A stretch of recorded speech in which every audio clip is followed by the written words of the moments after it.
नमस्कार। आइ हम सब जे छी से वर्तमान काल में संस्कृत के प्रति जो उदासीनता है माने माध्यमिक स्तर पर कहियो या उच्च माध्यमिक स्तर पर कहियो ज़्यादातर देखल जाए माध्यमिक स्तर पर दरभंगा और मधुबनी जिला में जे बच्चा संस्कृत के प्रति बहुत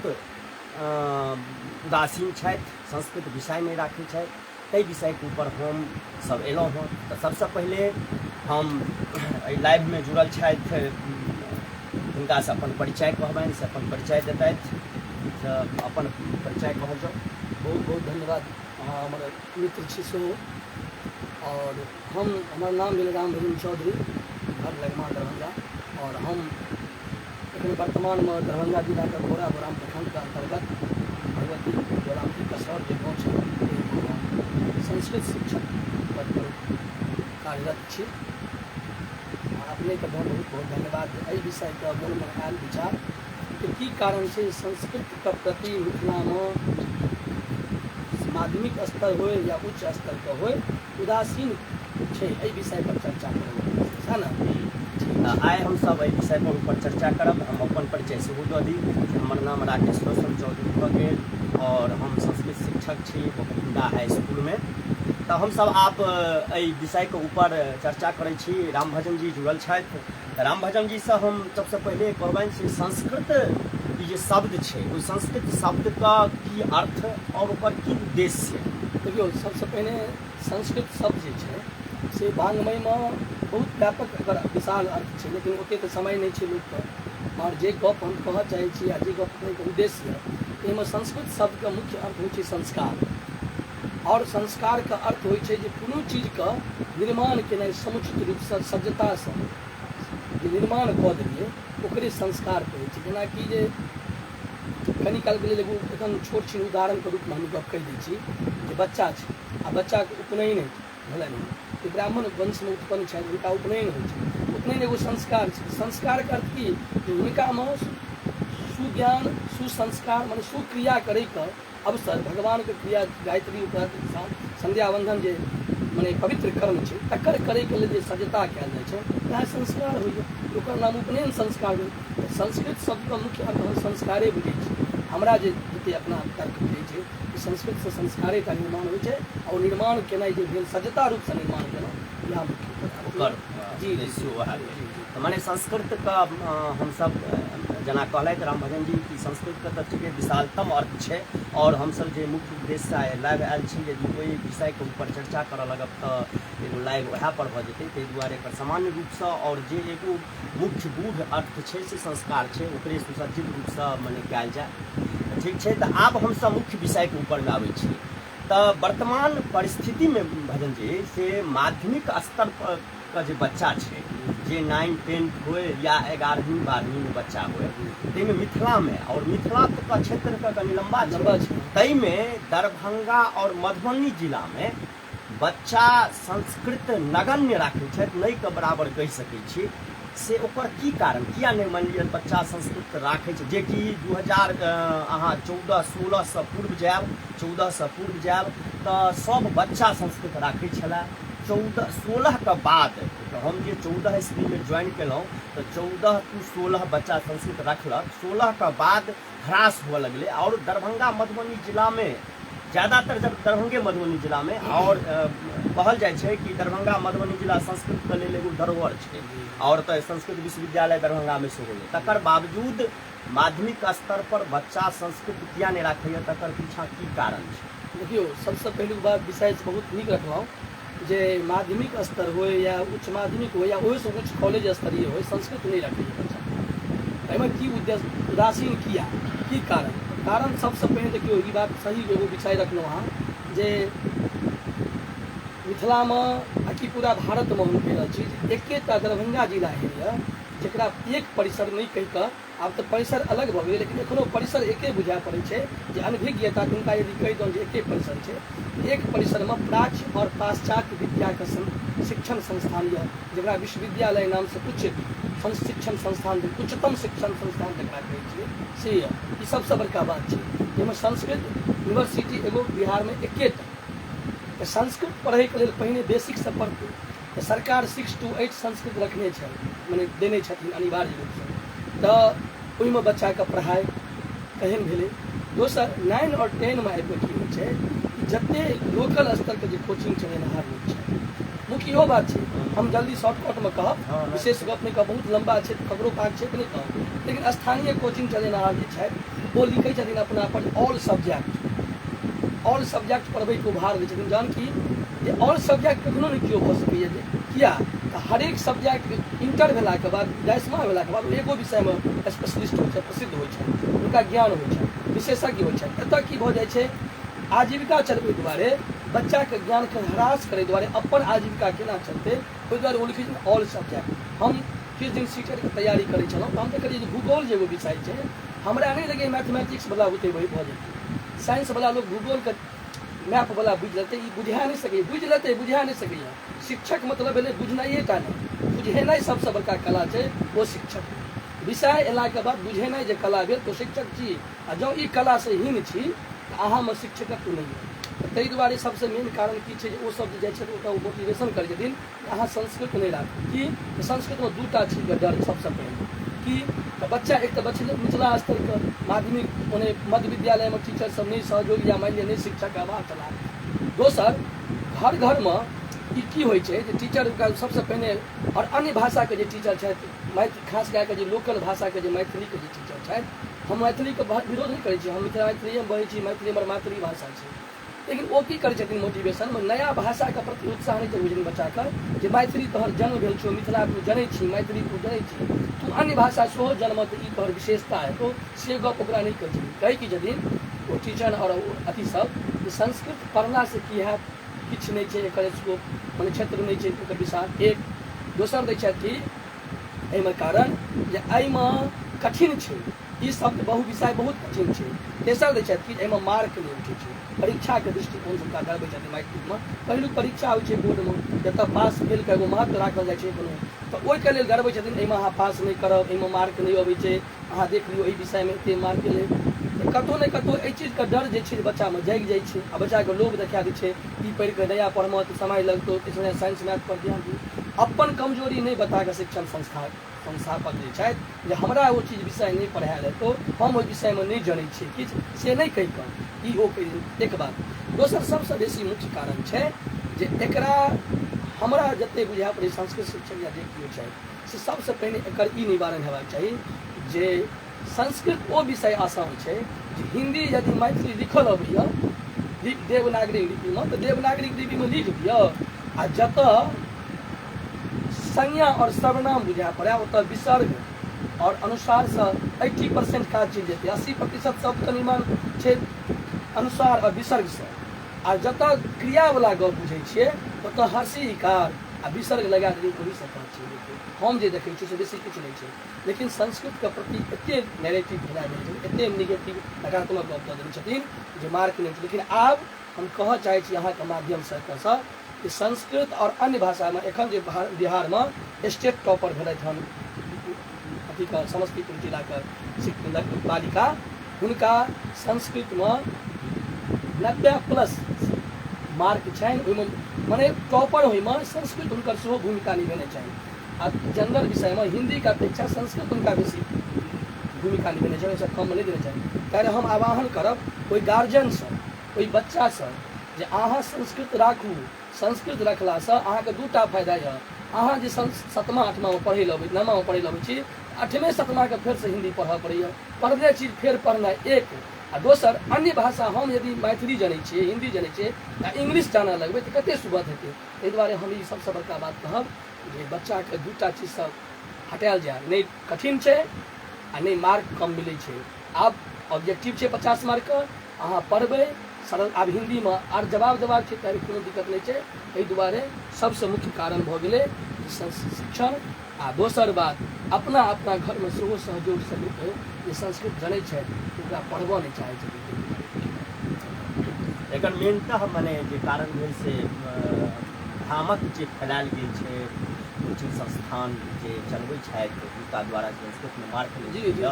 और संस्कृत एगो मने कठिन विषय छै, एहि दुआरे अहाँ नहि पढ़ू। और एगो के इहो छै से मानि लिअ ओ दै छै से हिंदी विषय ओकरा पढ़ऽ नहि पड़तै नमा दसमा हाँ जन की मुंशी प्रेमचंद के एक नंबर की कहानी सब पढ़े के मौका मिलतै बच्चा के नहीं पढ़ै छै ताहि कारण से हिंदी विषय सेहो हुनकर कमजोर भऽ जाइ छै बहुत कमजोर छै या तो 8वीं के पढ़ैत 8वां के 9वां में छै 7वां के पढ़ता 10वां के वो वही पर रह गेला बच्चा ग्रोथ नहीं केला ताहि दुआरे संस्कृत मानि लिअ ई मेन मूलतः जी जी जी जी आ एगो छै जे संस्कृत जे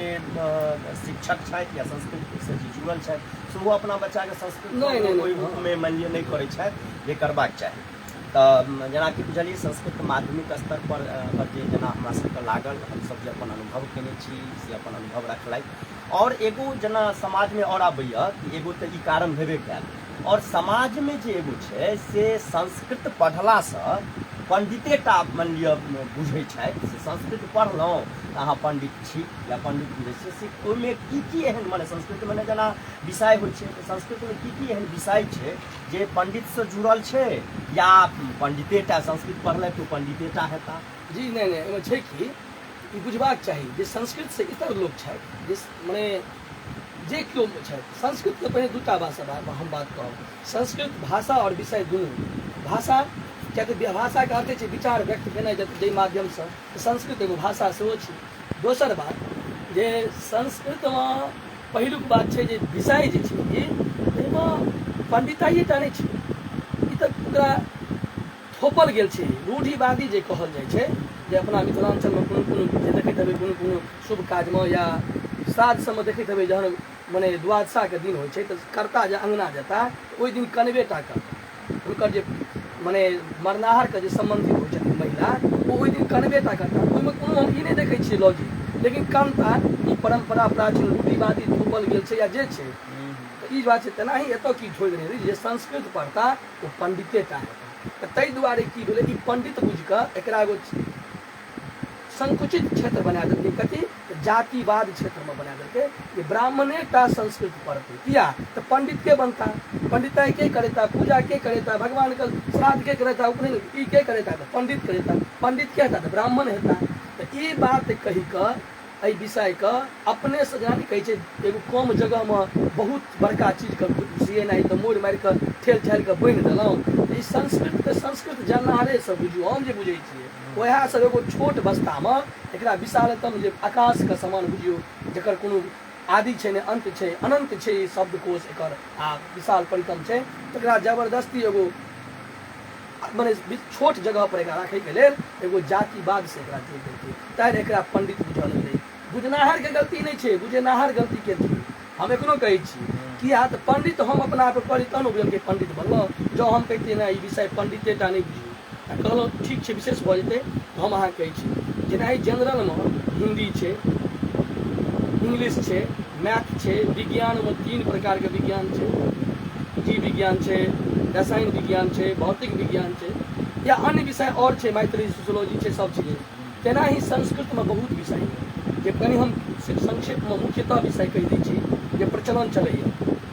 वेद यऽ जे विज्ञानके स्वरूप यऽ एखनो रिसर्च अन्य विदेशमे भऽ रहल छै एहि देशके एगो विडम्बना छै जहन जहन कोनो काज होइ छै हरेक काजमे राजनीतिक रूप दए कऽ ओकरा क्षेत्रवादमे बैठ कऽ जातिवादमे बैठ कऽ मने मने मने एगो अलग धर्मके बैठ कऽ ओहि चीजके ह्रास कऽ देलहुँ ओकर विदेश ओकरा फायदा लै छै तऽ वेदके एखनो रिसर्च होइ छै वेदेमे छै अहाँके जे वेद जाननाहार जैसे कि नहि छथि ओ एगो छै जे एका चमेत सचमेत द्वास चमेत अष्टौ चमेत ई जे मंत्र सब छै ताहिमे संख्याके बोध केने छै गणितके बात मानै छै एक के बाद द्वादश चमेत त्रयोदश चमेत षोडश चमेत षोडश मतलब 16 होइ छै त्रयोदश मतलब 13 होइ छै ई वेदमे पूरा कहल जाए वेद आदि ग्रंथ मानैए सब आदि ग्रंथके ऋग्वेद कहल जाइए तैँ पहिलुक वेद यऽ ताहिके बाद वेद पढ़नाहारके लेल सबसँ पहिने व्याकरण भाषाके लेल व्याकरणके छै ओहिमे संस्कृत व्याकरण ओ एहन व्याकरण यऽ जाहिमे हरेक विषयके जे भाषाके जे व्याकरण यऽ से कम यऽ अहाँ देख लियौ अंग्रेजीके व्याकरण 26 गो अक्षरमे व्याकरण ओकर पूरा समझ होइ छै हिंदियो हमरासँ कम यऽ एखनो लिरिके प्रयोग नहि करैए हमसब लिरिके प्रयोग करै छी ओ डबल डी के प्रयोग नहीं करैए हमसब दीर्घ डी के प्रयोग करै छी ओ सब ह्रस्व पर चलैए ओ संस्कृत शब्द ऋषि मुनि रहि रहिते कृष्ण शब्द रहि रहिते पूरियो नहीं मात्रा बुझते तऽ एहन प्रकारसँ छै जे व्याकरण छै ताहिके बाद साहित्य छै साहित्य केहन ग्रंथ छै साहित्य छै जे मतलब पढ़ैके लेल छै ताहिके बाद अहाँके पुराण इतिहास छै धर्मशास्त्र यऽ ई एहने ग्रंथ यऽ जे पढ़लासँ समाज और विकास का माने मूलतः ई भेल से संस्कृत के जे मानि लिअ छै समर्पित नहि नहीं माने ई अथी थोपल गेल छै और एहिमे बेसीतः माने यदि देखल जाय तऽ संस्कृत जनाहारे जे छै से संस्कृतके ई कहि सकै छी से यदि ह्रास कहियौ या संस्कृतके उदासीनता कहियौ तऽ कतहु ने कतहु एगो संदेह जाइ छै कि संस्कृत जनाहार ओहिमे कारण छै या तऽ मानि लिअ ओहो एहिमे जोड़ि देने छै जातिवादिता देखियो ओ होइते छै देखियो रावण जे मरलै विभीषण ओकर अपन नहि रहितै रावण राम होते नहि रहितै अखनो जे केओ कतहु ह्रास भेल जयचंद्र नाम पर किया लोक प्रयोग करै छै भारतो जे एखन तक व्यक्त भेलै अपने लोक केओ नहि ह्रास तऽ जे जानतै सएह ने ओकरा खेतै जे नहि जानै छै जे माछ कहियो बचपनमे नहि खेलकै ओ काँट सहिते खाय लगतै ओकरा की हेतै गुदा खाइत खाइत ओकरे प्राणके हत्या कऽ लेतै लेकिन जे जनै छै माछ खेनार ओ काँटके हटा लै छै गुदा के अयोमे जे जन्नाहार छथिन सएह ई काज करथिन काँट छोड़ि रहल छथिन गुदा मलाई खा कऽ अपन बैसल छथिन। और भजन जी एगो प्रश्न अछि मनमे कि आधुनिक विषय और जे हमर सबके संस्कृत विषय ताहि दुनूके बीचमे की माने एगो तुलना जे करबै तऽ की मानि लिअ अहाँके देखियो एहि विषयमे बहुत तुलना सामान्य छै ओकरा बुझेनिहार बहुत कम छै देखियो विद्वत्ता अलग चीज छै हमरा धर्मशास्त्र अबैया हम दर्शनके दर्शन जाननाहार विशेष जाननाहार छी या कोनो विषयके ओ अलग महत्व छै हमसब एखन जे विषय रखलहुँ ताहिमे ई महत्व छै जे एकरा प्रति केना लोभान्वित और आकर्षण ओकर उपयोगितामे केना ओकरा जीवनके सफल बने तऽ एहिमे सबसँ बड़का बात छै जे अहाँके हम सबसँ पहिने वेदके चर्चा करी तऽ कहलहुँ जे वेद विज्ञान छियै ई हम नहि मानै छियै सब मानै छै अहाँ कहब कि अहाँ झूठे कहै छियै वेद मतलब विज्ञान छै अहाँ देखाउ किछु केलियै किया नहि ताहिमे नहि केलियै तकर कारण एकेटा छै ओहिमे सब विषय छै जते अहाँ गणना केनाइ छै या जते चीज छै से वेदमे देने छै ओ मंत्र कहने रही एनाही किसानके बारेमे छै जे अथर्ववेद पढ़बै ओहिमे किसानके की कोन समयमे कोन जकरा हम कृषि विज्ञान कहै छथि से वेदमे स्पष्ट देने छथिन कोन मासमे कोन ऋतुमे कोन चीजके हेबाक चाही अहाँ मिथिलामे देखियौ कोन चीज छै जे हम अहाँ एखन तक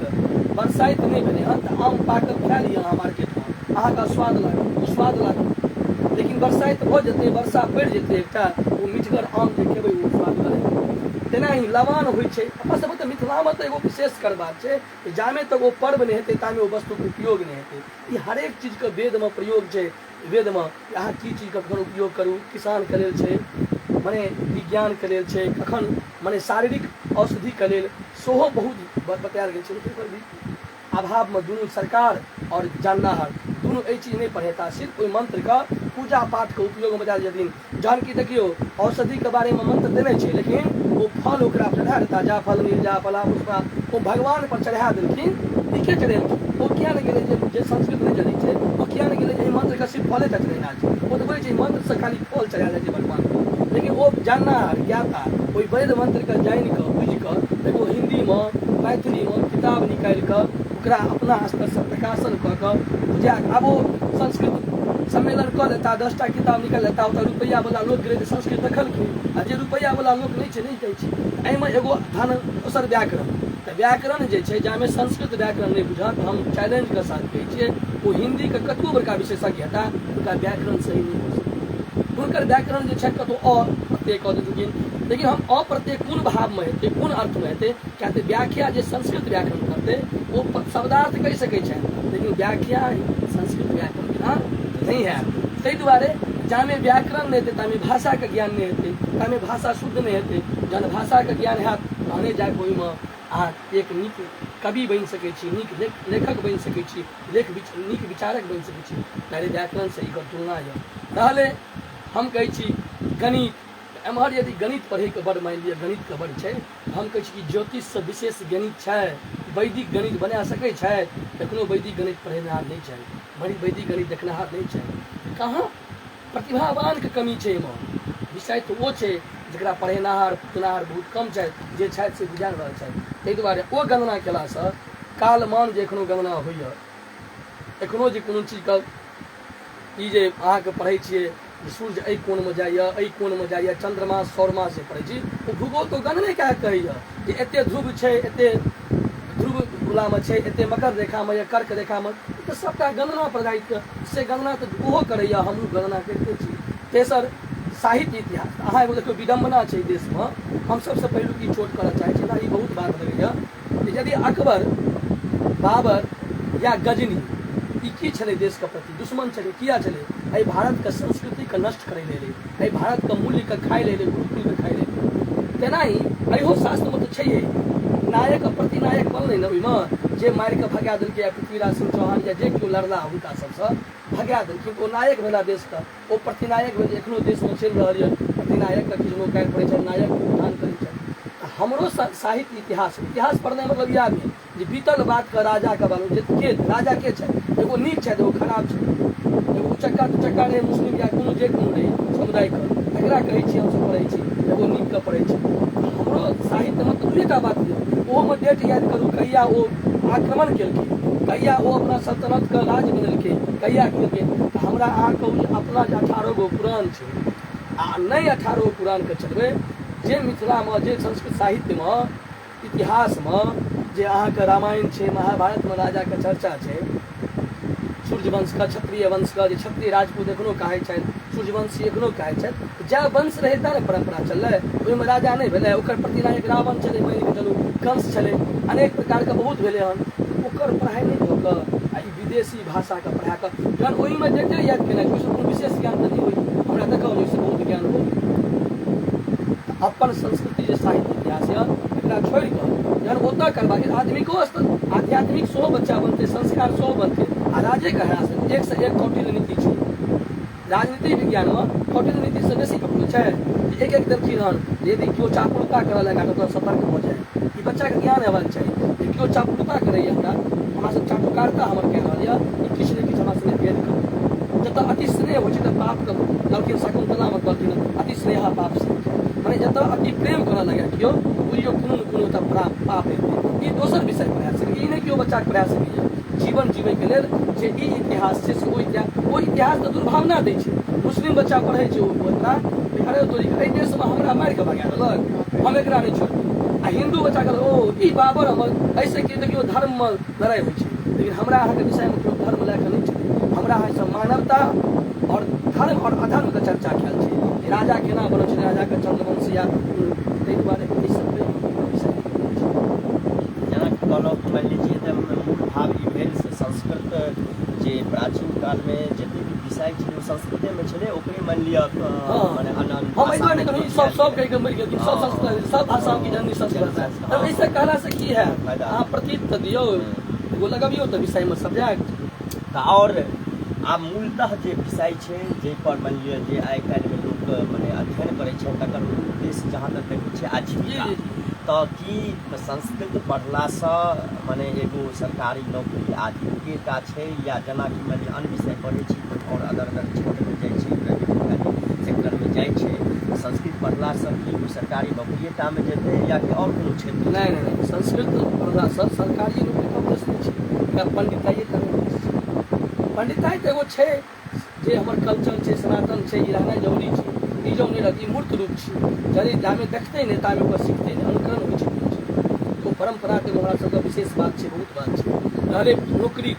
आजीविका छै हम सबसँ पहिने बात कहब अहाँके आजीविका क्षेत्रमे ई दुनू स्तर पर छै सरकारी यदि हिन्दीवला बनि सकै इंग्लिशवला बनि सकै हँसे नहि छियै यौ यूरोपमे जे झाड़ू मारै छै सेहो इंग्लिश बजै छै ई तऽ भारतमे एगो एहन भऽ गेल छै अहाँ अंग्रेजी बाजि देलहुँ अहाँ शून्य छी वज्र मूर्ख छी आ अंग्रेजी बाजै देखो तऽ सब ताकऽ लागल तऽ ओ तऽ अपन विचार कहै छै कोनो तरह ज्ञान थोड़े दै छै नॉलेज थोड़े बढ़ि रहल छै ओहि संस्कृतसँ बुझबै ई वैज्ञानिक अगर अंग्रेजी बाजि देतियै तऽ की हेतै पुल थोड़े मजबूत बनि जेतै ककरो आ कि कोनो कंस्ट्रक्शन बनि जेतै ककरो संस्कार निर्माण भऽ जेतै कोनो विषय संस्कृत छोड़ि कऽ तऽ मानवतोके पाठ पढ़ै छै आइ कऽ ट्यूशन पढ़ै छै ट्यूशन बच्चा गार्जियन रखै छथिन हमरा बच्चाके संस्कृतमे हमर बच्चा ट्यूशन पढ़तै की यौ मैथ पढ़तै मैथमे धुरंधर बना देतै ओतऽ मैथ तऽ पढ़ि लेलक धुरंधर लेकिन ओ बाप मायके मातृ देवो प्रभाव सबसँ बड़का बात छै जे नौकरीवला बात जे छै सरकारीमे तऽ जे क्षेत्रमे अहाँ जाय चाहबै संस्कृतसँ एगो वैज्ञानिक स्तरके जे काज छै ओकरा छोड़ि दियौ आओर सब विषयमे अहाँ जा सकै छी विचार अपन अहाँ संस्कृतसँ राखि सकै छी रहल कि अन्य क्षेत्रमे तऽ अन्य क्षेत्रमे अहाँके ज्ञान की सब लेबाक जतेक ज्ञान रहत संस्कृतके ततेक अहाँ अन्य क्षेत्रमे जा सकै छी आयुर्वेदमे अहाँ जा सकै छी डॉक्टरी लाइन, एहिसँ बेसी औषधि नहि। पहिने चर्चा केलहुँ जे विषय छै मनोविज्ञान जे कहै छै, हमरा अहाँके दर्शन कहि तऽ दै छियै, हमरो ई कहब लाजो होइए कोनोके ई जबरदस्त, लेकिन एखनो जहन गर्भमे बच्चा पालै छै तऽ लोक कहै छै कि ओकरा डॉक्टरो कहै छै अहाँ सहीसँ बैसब, सही समयपर उठब, सही भ्रमण करब। ई जतेक दवाइ कहाँ कहै छै ई दवाइ खायब तऽ अहाँ ठीक रहब, नहि हम दवाइ लिख देलहुँ,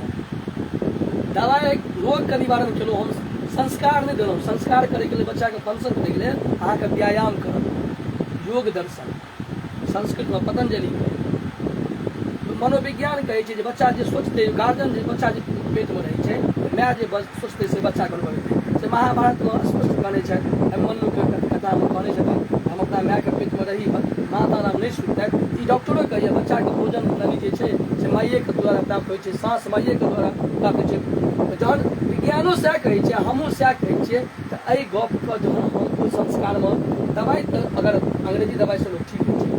ठीक छै, चीर फाड़ जे ऑपरेशन छै ओकरा नहि हटबऽ चाहै छी, ई नहि कहै छी ओ नहि सही छै, लेकिन हम कहै छी इहो एगो अंग एहन छै जेनाहि मुँह कान नाक शरीरके लेल जरूरी छै, तेनाहि नहीं मुँह कहि कऽ नहीं आँखि कहि कऽ एकरा कान और नाकके स्थान संस्कृत कान बुझियो या नाक, ई दुनू असर स्वादके जगह श्रवणके इंद्रिय बुझियो या मानिए हवा जतऽसँ साँस पड़ल ई होइ छै। आ जँ भाषाके ज्ञान नीक जकाँ यऽ, व्याकरणके ज्ञान नीक यऽ, साहित्यके ज्ञान नीक यऽ, अहाँ एक से एक पद्य गद्यके रचना कऽ कऽ, एक से एक किताब लिख कऽ, एक से एक नाम प्रकाशित कऽ कऽ, आइ नोबेल इतिहास पुरस्कार देखियौ, या मानि लिअ साहित्यिक पुरस्कार जे छै विद्वानके मिल रहल छै जे एक से एक किताब से यदि अहाँ छी हरेक अहाँ देखियौ ने इंजीनियरिंग कए कऽ नौकरी डिग्री मानि लिअ सरकारिए टा नौकरी लेतै, एकटा डॉक्टर एगो सरकारी हॉस्पिटलमे काज करैत रहितै, ओपन क्लिनिक नहि, तेनाहि अहाँ ई के होइ सरकारी नौकरी नहि देतै, ई कोनो संस्कृत किछु नहि भऽ सकैए, या पंडिताइवलामे से नहि छै। अहाँ जतेक अपना आपके विकास करबै, जतेक रिसर्च करबै एहि विषयमे छै, अहाँ पढ़ू, अहाँ रिसर्च करू और अहाँ तहन ई भेल से मानि लिअ संस्कृतके जे आजीविका छै से मानि लिअ विभिन्न क्षेत्र IAS IPS तऽ मतलब ई अलग बात भेल, ई सब गलत गप कहै छथि, IPS IPS बनि ओ IAS IPS की छै, ओ तऽ हिंदी वला IAS बनतै आ संस्कृत वला नहि बनतै, ओ तऽ भाषा लिखै लए कहै छै ओहो लिख चाहे एकर सब क्षेत्रमे हाँ आजीविका क्षेत्र बहुत मस्त छै। हाँ जी और प्रश्न छै जेनाकि संस्कृत एहि वर्तमान परिस्थिति या वर्तमान कालमे यदि संस्कृत नहीं पढ़ाएल तऽ की हानि समाज पर हानि? देखियौ सबसँ बेसी संस्कृत नहीं पढ़लासँ अहाँ हम सबसँ बेसी हानि देखै छी संस्कार संस्कृति पर, संस्कार और संस्कृत मतलब संस्कार कम, जहन संस्कार नहीं ओकर सब चीज फेल, कच्चा आलू, कच्चा परवल, कच्चा तेल, कच्चा नमक, कच्चा हल्दी, कच्चा धनिया या जे कोनो चीज छै एक जगह पाक रसोई घरमे राखि देबै पाकशालामे, की लगैए सहीसँ सोच रूपसँ बनतै, ओहि बनबैके लेल कतेक परिश्रम करऽ पड़तै। जहन सब चीज उपलब्ध भेलाके बाद आगि पजारऽ पड़ै छै, आगि पजारलाके बाद प्रज्वलित केलाके बाद ऊपर बर्तन चढ़बऽ पड़ै छै, बर्तन चढ़बैके बाद हमेशा ओकरा तर्क देखियौ वस्तु रहलासँ नहि हेतै, ई सब सएह हम कहै छियनि। जो संस्कृतमे बहुत किछु छै, कहि दै छथिन भाषण करै लए बड़का बड़का प्रोफेसर सब कहि देला हे एना छै संस्कृतमे अहाँ सब किया कहै छै मृत भाषा, यौ एना नहि कहियौ, हम तऽ कहै छी घरमे चावल छै, दालि छै, आटा छै, किया तरकारी बनि जाइ छै, किया रोटी बनि कऽ निर्माण भऽ जाइ है, ओ महिलाके पुछियौ ओहि रोटी बनबै कालमे एकटा पाक बनबैके लेल हम छोट छिन एगो चावल तरकारी पर गेलहुँ चावलके बारेमे कहै छी तऽ हम देखै छियै अधहन भेलै कि अधहन भेलाके बाद ओहिमे चावल गिरतै कतबी काल रहतै चावल, आ ओहि कालमे आगि कतेक तेज पड़तै अधहन कालमे, कतेक चावल कालमे आगिके तेज हेबाक चाही, एहि पर ध्यान जहन दै छै तहन समय पर उतारै छै, समय पर माँड़ पसबै छियै तखन जाकऽ नीक भात बनै छै, नहीं तऽ कखनो काँच भऽ गेल, कखनो गील भऽ गेल, कखनो जरि गेल। बच्चा जे छै से ओ एगो वस्तु छै, ओ बिखरल छै, ओकरा संस्कृत संस्कार बनबैके लेल संस्कृत अनिवार्य छै, जे एखन देख रहल छियै जे अपना माता पिताके आदत कऽ रहल छी। एहि समाजमे एगो याद हैत हमरा अहाँके जे हम अहाँ स्कूल टाइम पर नहि जाइ छलियै, केओ देख लै छलै कि हमरा अहाँके गार्जियनके जाकऽ नहि कहितै माँके बाबूके जे अहाँके बच्चाके देखलहुँ स्कूल टाइम पर कॉलम ओहो नहि मारै, ओहो पकड़ि कऽ टाँगि कऽ लै छै, लेकिन आइके बाद की छै इएह संस्कृत नहि छै सएह ओ संस्कार नहि छै, बच्चाके जाय काल स्कूल जाय काल खर्चा बेसी भऽ रहल छै लेकिन ओ विद्या और संस्कार प्राप्त जामे तक संस्कृत नहीं पढ़ते ओकरा मातृदेवो भव पितृदेवो भव विद्या के की महत्व छै, विद्या क्या प्रकार के छै, ई थोड़े साइंस कहै छै विद्या क्या प्रकार के छै। अगर साइंस यदि नीक रहितै सबसे अच्छा यदि साइंस बड़ नीक रहितै सब लादेन होइतै बिना पढ़ने गुंडा बनलै, बम से के उड़ेलकै लादेन, बम निर्माण करता बिना मूर्ख थोड़े होइ छै। साइबर अटैक भऽ रहल छै सबटा इंजीनियरे ओहिमे छै। अहाँके फॉर्म देख लैया, अहाँके फोन करैया, हम अहाँके पास कऽ देब, किया ओकरा आर्थिक शिक्षा तक प्राप्त भऽ गेलै, नैतिक शिक्षा के ओकरा अभाव भऽ गेलै। तऽ नहि सरकार देबऽ चाहै छै नैतिक शिक्षा, नहि गार्जियन देबऽ चाहै छै।